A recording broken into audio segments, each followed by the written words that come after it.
Our family's gathering is important. If you don't come back, I'll force you to get a divorce.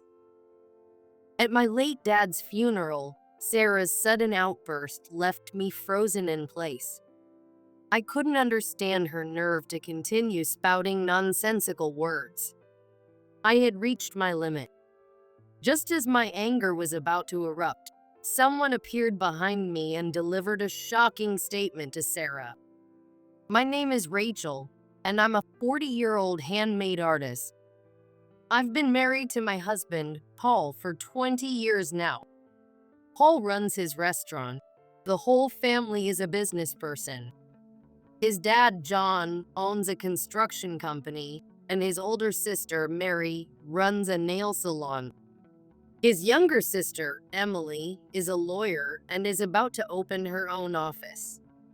I've had intense conflicts with his mom, Sarah, even before we got married. My dad, Robert, and John have been best friends since their childhood. Because of that, Paul and I often visited each other's homes and grew up feeling like siblings until high school without seeing each other as potential partners. But things changed when we hit adolescence. I started to feel attracted to Paul's comfort and kindness, and I confessed to him. Paul felt the same way, and we started dating. We decided to let our parents know first, and after 6 months of dating, we informed them. However, Sarah was strongly opposed. She never expected us to start dating, and her attitude changed drastically the moment we told her. Since then, she's been very harsh and has viewed me as an enemy. What did you just say? Sarah glared at me with eyes full of hatred, as if she were looking at an enemy. Then she suddenly threw the TV remote, which was nearby, directly at my face. You've got to be kidding me. What are you doing, Mom? I have pretty good reflexes, so I managed to dodge the attack. With my hand on my chest in shock, I looked at Sarah, whose eyes were bloodshot. Paul and John widened their eyes and restrained Sarah, who tried to lash out even more. John desperately tried to calm her down, but Sarah wouldn't listen and kept screaming.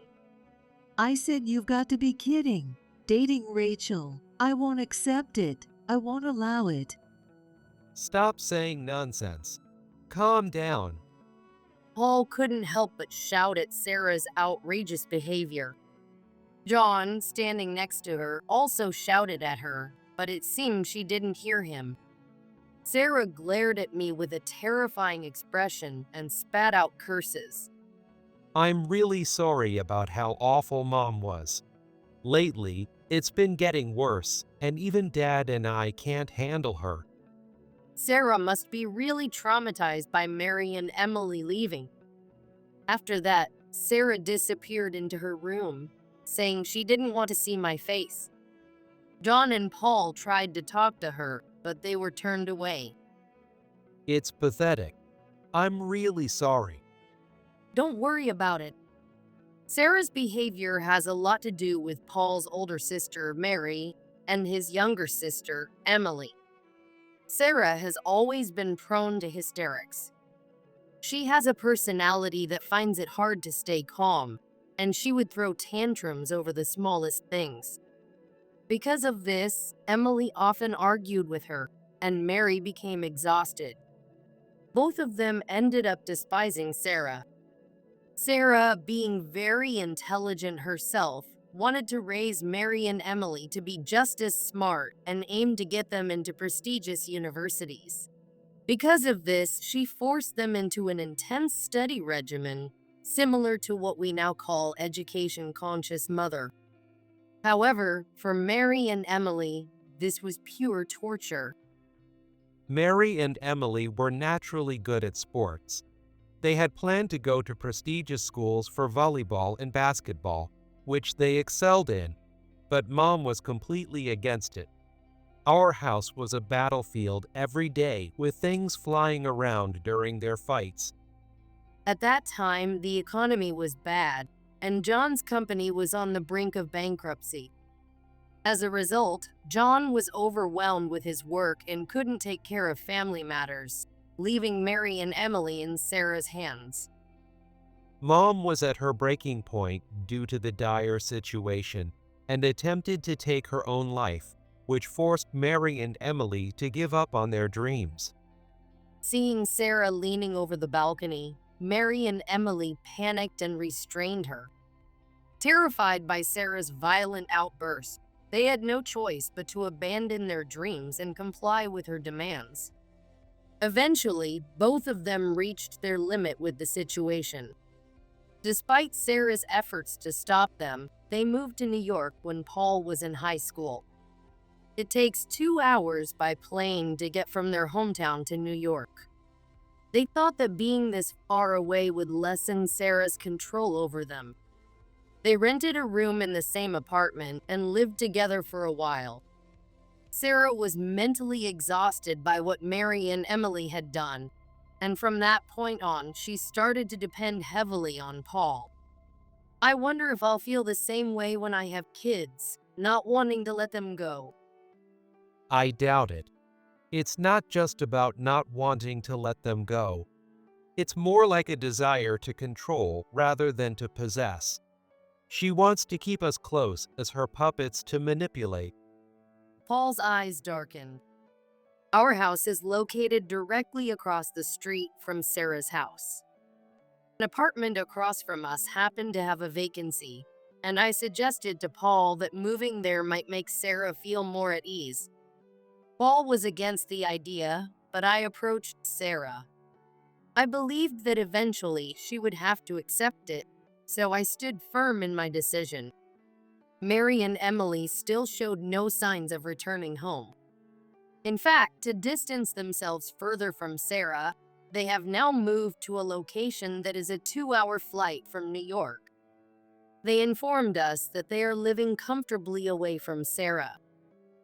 Sometimes I wonder, would it be better for you if you were with another man?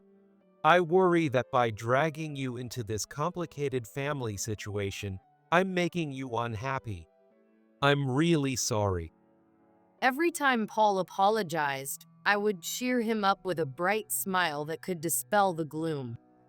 I knew what I was getting into when I chose to be with you, so instead of feeling down, let's think about how to win Sarah over.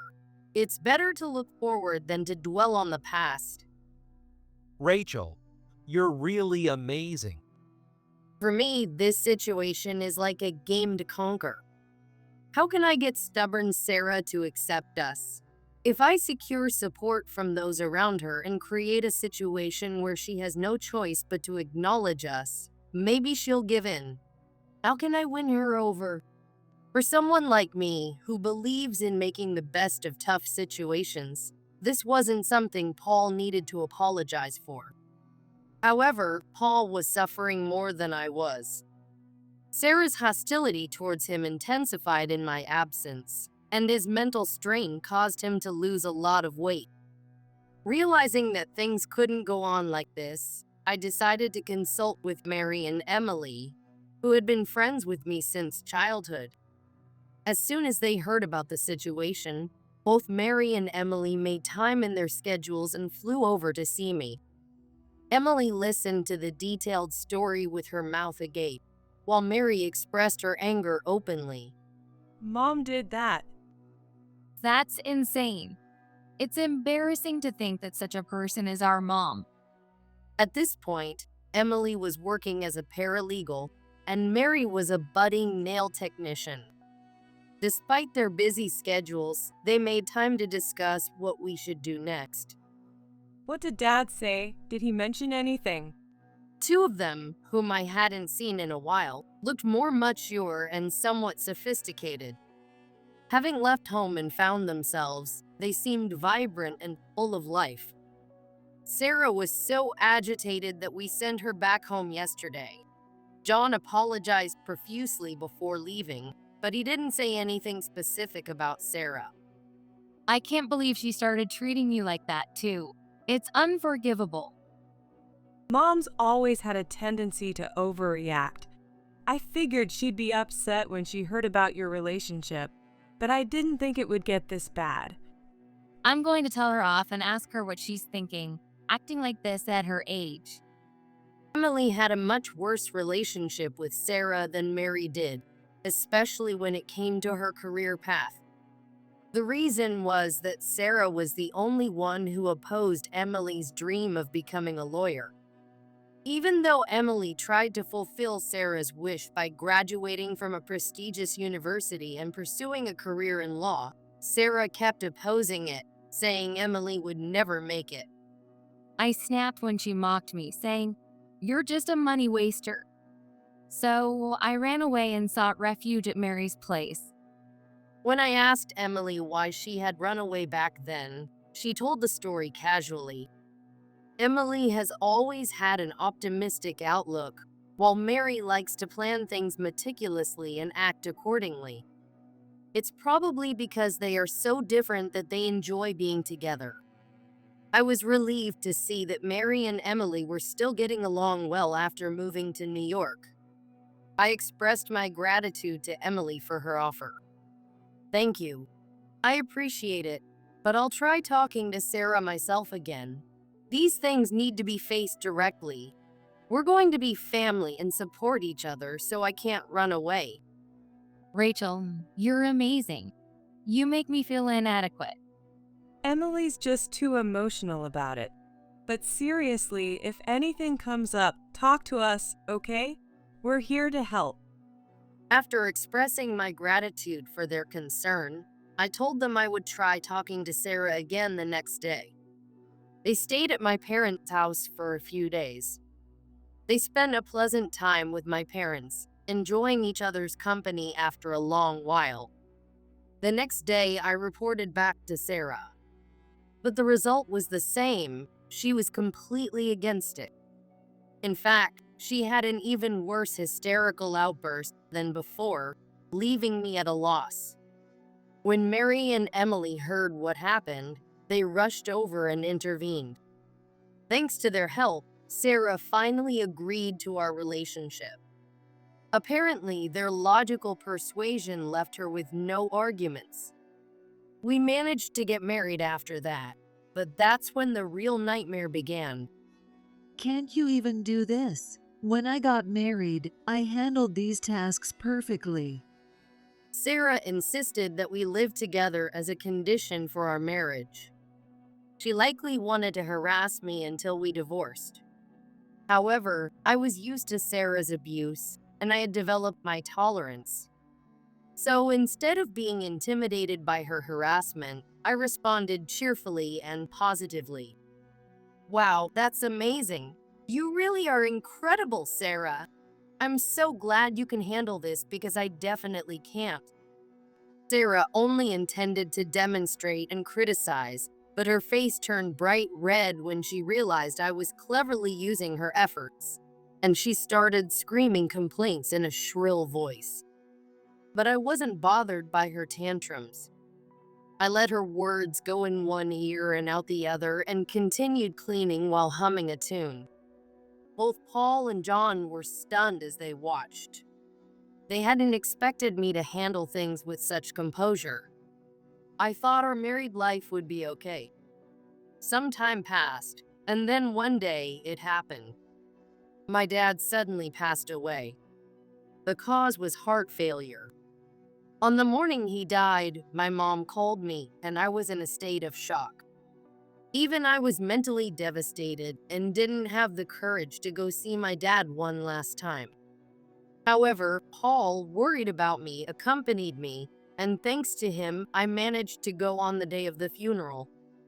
When I called Sarah and John to inform them of my dad's sudden passing, John, who took the call, agreed and understood. He said he would inform Sarah as well, sparing me the trouble of having to tell her myself. His funeral was held at a funeral home where one of my dad's acquaintances worked. Wanting to give him a grand send-off, many people came, and tears welled up in my eyes from the overwhelming emotion. It was during my dad's funeral that an incident occurred. Our family's gathering is important. If you don't come back, I'll force you to get a divorce. On the morning of the funeral, just 3 hours before the service, Paul received a call informing him that a relative on his side of the family had also passed away. The person was a distant relative of Paul's, and when Paul contacted John, he was told that it would be enough for John to attend and that we didn't need to go. However, when we arrived at the funeral home, Sarah, who had arrived before us, greeted us with fury. How dare you not prioritize your husband's family? Sarah scolded me for an incomprehensible reason. Why are you trying to attend your family funeral when one of our relatives has died? It's normal for a wife to prioritize her husband's family. What nonsense are you talking about? Even if it's just me, Rachel is different. Robert has passed away. Don't say such ridiculous things on a day like this. Since our marriage, Paul has constantly stood up to Sarah on my behalf. He has protested against her attitude, her language, and her treatment of me. Paul couldn't tolerate Sarah's inhumane behavior and kept trying to make her understand. However, it seems he had reached his limit. Even in front of all these people, Sarah was spouting incomprehensible logic, and Paul was fed up. Paul's desperate hope that she wouldn't say anything more embarrassing was unmistakably clear. So what if he died? He was a lousy father who raised such a useless daughter. It's not like we need to attend. Just get ready quickly. Let one of his brothers be the chief mourner instead. What? Are you kidding me? Hey, Mom. Wait a minute.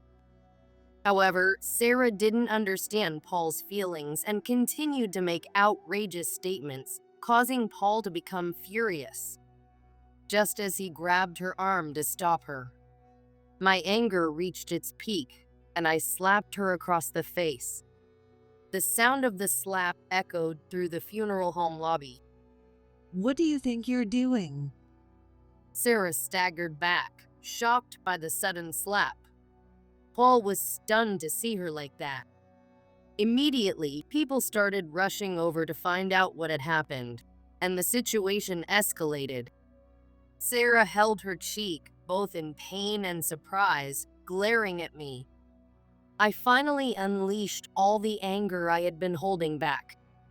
It's not, what do you think you're doing?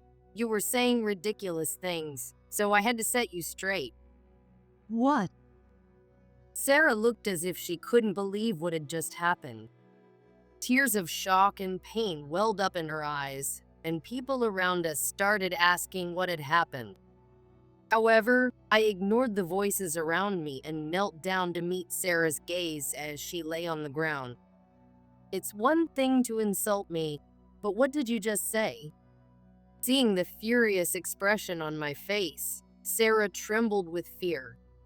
She couldn't answer my question, too scared to speak. I repeated my question in an even deeper, more threatening voice. I asked you, what did you say about my dad? Sarah's shock was evident as she looked at me. Until now, I had never shown any defiance towards her. There was a reason for that. If I lost my temper like this, no one could handle it. I had always responded cheerfully and positively, out of gratitude to Paul, but mocking my dad was a different matter. I glared at Sarah with intense fury. My dad never treated his children as possessions. He was a good man who listened to his children's opinions. And you call him a lousy father? Don't make me laugh. Though I spoke with mocking tones, Sarah said nothing. No, she couldn't say anything. Her hands were trembling with fear, and she was backing away from me as if trying to escape. If my dad is a lousy dad, then what are you? A toxic parent? What? Who are you calling toxic parent? Don't be so rude. In high school, I clashed with my dad once during my rebellious phase. I was on the tennis team and was undefeated in middle school, with no rivals in sight. However, when I became a sophomore, a freshman who had national experience joined our team. After my first painful loss, I became withdrawn and stopped going to school. My dad wouldn't allow this, and we argued repeatedly about me going back to school. When I finally told him why I didn't want to go, he laughed it off with a bright smile. It just shows how much you love tennis. That's wonderful. Until you're ready, live your life as you see fit. I can't stand people who run away without giving a reason. Running away isn't something to be ashamed of. If you're feeling down, then feel down all the way. Just be honest with us about how you feel. If you do that, your mom and I will always protect you from anyone who mocks you. Don't forget, we're always on your side. He said this while roughly patting my head. At that moment, I deeply thought, I'm so glad he's my dad. I'm proud to be their daughter. There are no better parents than mine. Since then, I've respected my dad. Being ridiculed about my wonderful dad made it impossible to stay calm. Then you shouldn't call someone else's beloved father lousy. At the very least, my dad was far more respectable than you. He never tried to control his children or treat them like his possessions. I completely lost my temper and started yelling at Sarah, not caring who was watching. Hearing the commotion, the venue staff rushed over. Other relatives also gathered, asking what was going on. Sarah, holding her cheek, began to scream that she was the victim. How barbaric, slapping someone suddenly and yelling at them in public. You're the worst. What kind of upbringing did you have? Some of the relatives, who didn't know the full story, took Sarah's words at face value and started whispering among themselves. I tried desperately to clear up the misunderstanding, but Sarah started crying loudly, and everyone was concerned about her.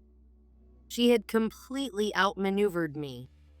Through her hair, she gave me a sly look, mocking me. If this continues, Sarah will get exactly what she wants, and I'll be seen as the bad guy.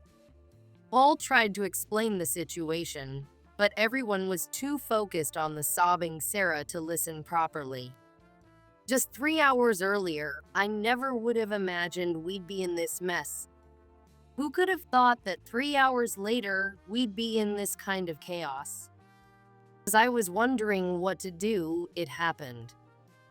If anyone needs to answer about their upbringing, it's you, making a spectacle of yourself like this. To my surprise, John, who was supposed to be with the other relatives, suddenly appeared. Neither Paul nor I expected John to come, so we were both surprised. But no one was more shocked than Sarah. Her eyes widened in surprise. I just came to check things out and then planned to come back on the day of the funeral. Then I got a call from Mary saying you were causing a scene at the venue, so I rushed back. Behind John, Mary and Emily were smiling broadly at me. Mary and Emily were also familiar with my dad. I later learned that Mary and Emily, who had been fed up with Sarah since they were young, often visited our house and stayed over long before I could even remember. Whenever we said we didn't want to go home, Robert always let us stay over. Dad felt safe knowing we were at Robert's place and gave us permission to stay. He was like a second dad to us, teaching us volleyball and basketball.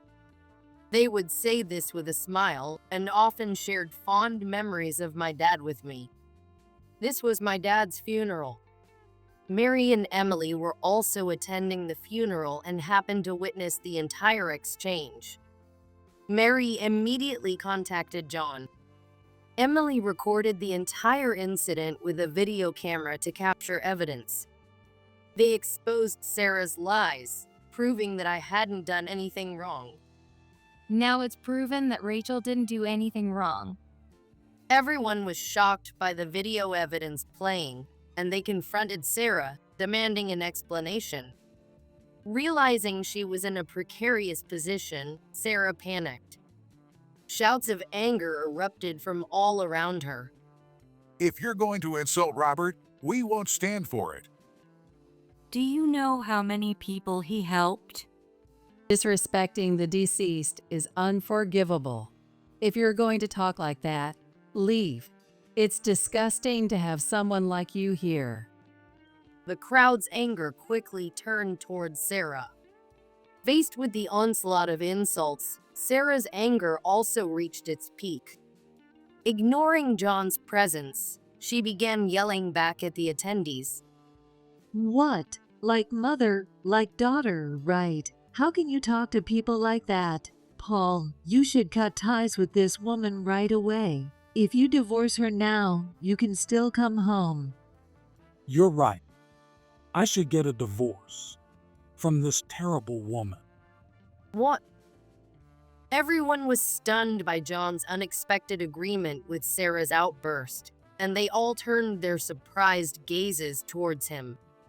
That's right. You finally understand how I feel. Divorcing this woman is the best thing for Paul. Thinking John was on her side, Sarah rushed over to him, clinging to his arm with shining eyes. Seeing Sarah and John like that, I felt despair. Divorce. John, why?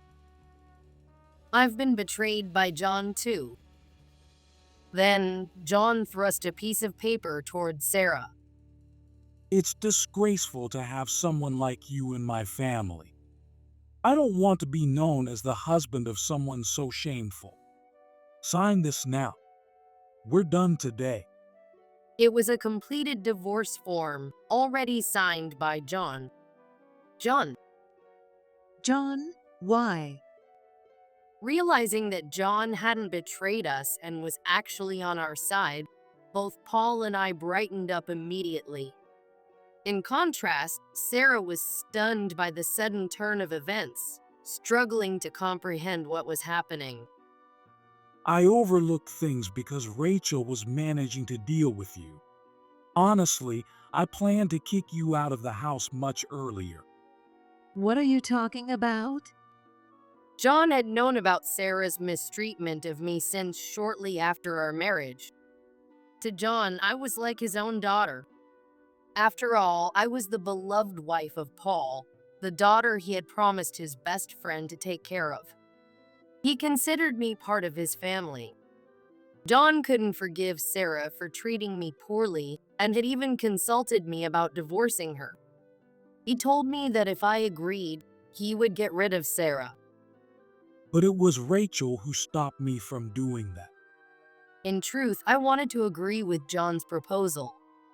However, I knew that Sarah's tight hold on Paul was because she cared deeply about him. Her feelings for Paul weren't entirely bad. I didn't mind putting up with her insults, so there was no need for a divorce. Just knowing that John was willing to support me in that way was enough, so I stopped him from going through with his divorce. Yet you trampled on Rachel's kindness and even went so far as to insult her parents.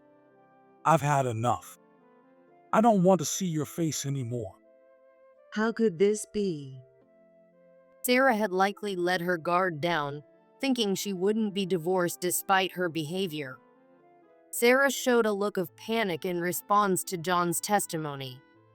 No one was concerned about Sarah's distress.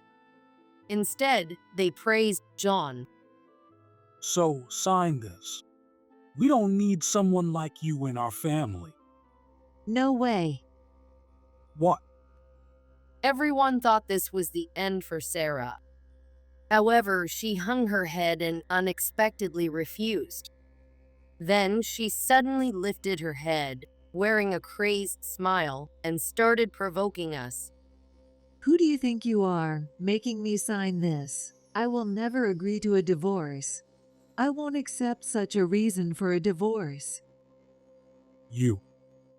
John's face contorted with anger as Sarah continued to mock him. Sarah continued to provoke John's emotions even further. Too bad. I have no intention of divorcing, and you don't have enough grounds for a divorce, so you can't even take me to court. Since you can't divorce me, you'll have to keep supporting me. Completely confident in her victory, Sarah laughed triumphantly, taunting John. However, Emily, with a big smile, stepped forward. You can get divorced, you know? What? Emily, now in professional mode, appeared with glasses on and spoke surprising words. I said Dad can get divorced. What are you talking about? It seems you think a divorce is difficult, but take a look at this. Emily handed over a very thick brown envelope. Sarah nervously checked the contents. As Sarah's face turned pale, she looked at John in fear and collapsed to the floor. Everyone around exchanged looks and then turned their gaze to Emily, seeking an explanation. She adjusted her glasses with her index finger and smiled as she cornered Sarah. The man in this picture, do you recognize him? No, this is. Oh, you don't recognize him? Well, let's show everyone else. Stop it. Emily snatched the documents from Sarah, raising them high for all to see. Sarah reached out to grab it, but Emily, standing at an impressive 5 feet 7 inches, was too tall for her. On the other hand, Sarah was very short at only 4 feet 9 inches. As a result, Sarah couldn't even reach Emily's wrist, her hands swiping through the air futilely. As everyone watched the two of them, their eyes fell on the documents. Seeing the person pictured, gasps of surprise echoed around the room. Hey, is that? The person in the picture is.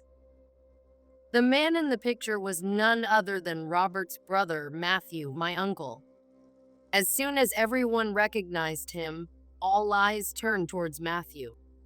His face drained of color, and he looked panicked, realizing the situation he was in.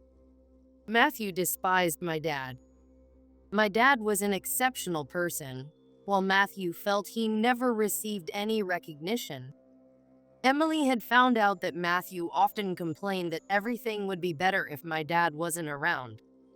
It was Sarah who approached Matthew. Sarah couldn't stand how close John and my dad were.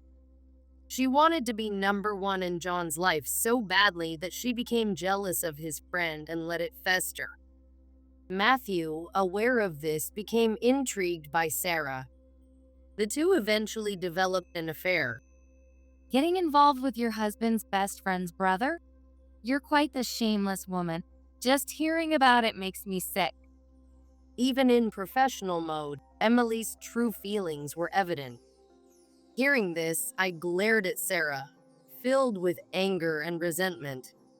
You lecture me about propriety as a daughter-in-law, yet what is this behavior? How dare you get involved with a relative and talk about propriety? Don't make me laugh. Shut up. It's all your fault. What? I couldn't believe her audacity as she glared back at me. Then, in a fit of rage, Sarah stood up, pointed at me, and began hurling unreasonable accusations. If you hadn't married into this family, I wouldn't have become such a terrible person. None of this would have been exposed, and I could have continued living peacefully. You ruined everything. Enough already. Just as I was about to retaliate against Sarah's unjust accusations, Paul, who had been silent until now, stepped in between us and snapped at Sarah. Rachel has done nothing wrong. In fact, neither my dad, Robert, nor anyone else is at fault. The only ones to blame are you and Matthew.